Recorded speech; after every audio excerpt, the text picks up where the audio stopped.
Nous allons voir aujourd'hui comment créer un bouquet d'une soixantaine de roses Red Naomi. Cette rose est une rose qui s'offre plutôt à la Saint-Valentin. Et les voici. Nous aurons besoin donc de 60 roses Red Naomi, de feuilles d'aspidistra roulées, d'Eucalyptus populus et d'une bombe de lustrant pour nos feuilles d'aspidistra. Alors, je commence par débiter petit à petit mon eucalyptus à la taille du bouquet. Donc, je sais par avance ce que je vais faire avec ce bouquet. Donc, je sais à peu près la taille qu'il aura, donc je peux débiter au niveau. Ensuite, je roule mes feuilles d'aspidistra et je les agrafe pour former une petite boucle, un petit roulé. Puis, je commence le fleurissement et le verdurage. Alors, ce que je fais, c'est que je pars sur une rose et je mets tout de suite un petit peu de feuillage. Pour qu'il y ait du feuillage à peu près partout dans le bouquet, que ça soit équilibré. Donc j'en mets bien en base pour avoir aussi un bouquet qui est bien solide à la base. Et je continue ma vrille. Vous connaissez maintenant le principe de la vrille. C'est-à-dire qu'on tourne autour du bouquet avec sa fleur qui part de façon transversale. Vous voyez ? Je la tiens dans la main et aussi il ne faut pas qu'il y ait de feuilles sous ma main. À partir de là où je tiens mon bouquet, il ne faut pas qu'il y ait de feuilles sous la main.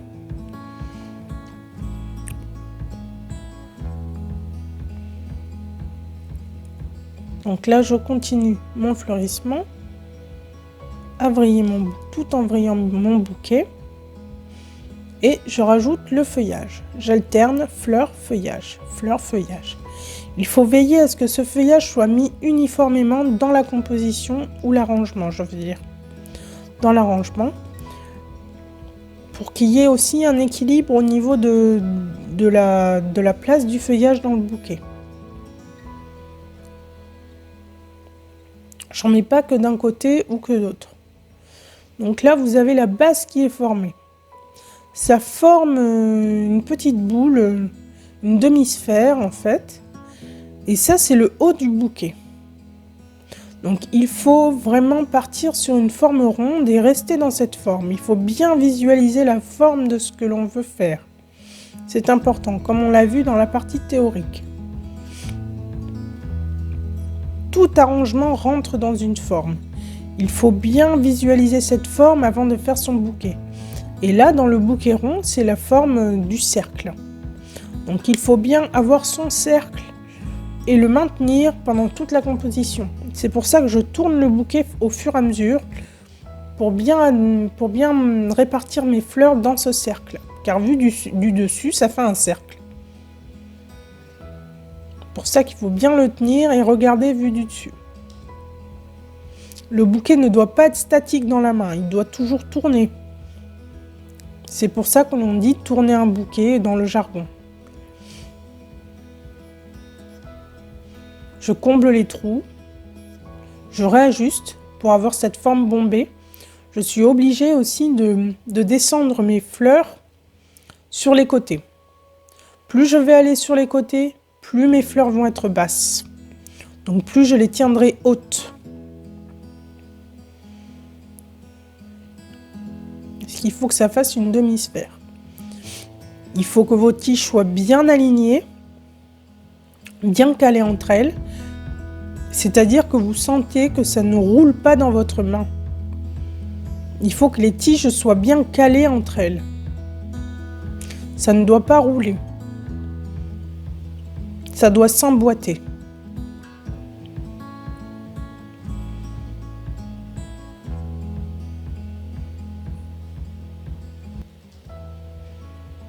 Donc vous voyez le mouvement ? Fleur, feuillage, fleur, feuillage.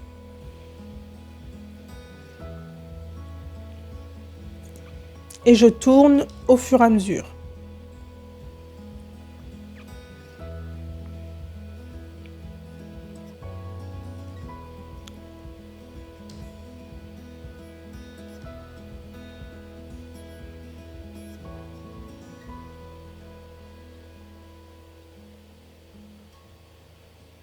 Et voilà, et je tiens bien fermement mon bouquet dans ma main droite, car je suis droitière, et je place mes fleurs avec la main gauche.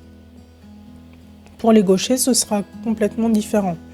Ils tiendront leur bouquet dans la main gauche et placeront leurs fleurs avec la main droite. Il y en a qui arrivent à faire des deux côtés, mais moi j'arrive qu'à les faire de la main droite. Et voilà, là vous avez une belle base de bouquet. Vous avez le bouquet qui est fait. Il est bien rond, comme vous voyez. Et maintenant, nous allons mettre... Les tiges sont bien propres aussi, pardon. Il n'y a pas de fleurs et le faisceau se trouve ici. Les tiges sont bien propres, il n'y a pas de feuilles. Donc je remets un petit peu d'eucalyptus pour ne pas perdre la marchandise et pour qu'il y ait un côté équilibré dans mon bouquet, dans l'espacement de ma verdure. Et je mets mes feuilles d'aspidistra en collerette. Il est toujours important d'avoir une collerette dans un bouquet. Cela termine le bouquet et permet d'avoir un beau rendu dans le vase. Il faut bien faire sortir la collerette, mais pas trop non plus pour pas que ça tombe trop. Mais il faut avoir une sorte d'assise pour le bouquet, qui soit posé tranquillement dans son vase. Vous voyez ? Ça termine simplement le bouquet. Maintenant,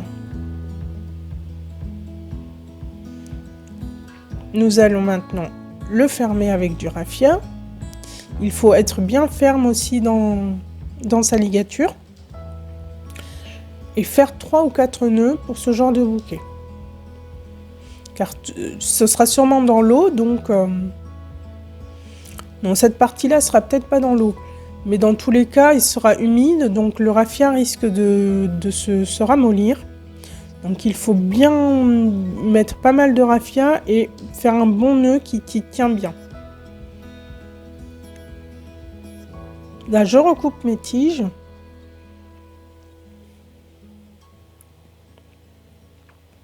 Et nous verrons après les proportions du bouquet.